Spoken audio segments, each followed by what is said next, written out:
Greetings, Litrophiles! Today I have for you Ramona the Brave by Beverly Cleary.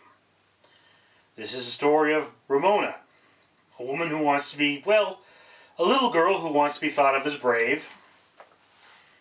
And it's basically a coming-of-age story about a little girl who feels that, the world doesn't understand her. I have to be honest, I had a bad childhood. And this brought me back to my childhood. It was very, very effective at that. At a time that things mattered, like somebody copying your artwork, and, whether you had to make an owl or not out of a paper bag. If this was a time in your life you want to revisit, Ramona the Brave is definitely a book for you.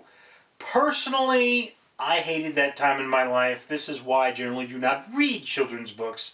But I'm trying to read a lot of books here, so I read this one. Now I'm going to grant you my copy. I don't know if you can see this, but it's a little disgusting. That is because this copy particularly fell into my lap. I think somebody was throwing it out. It's rather battered. I mean, I read this in a day.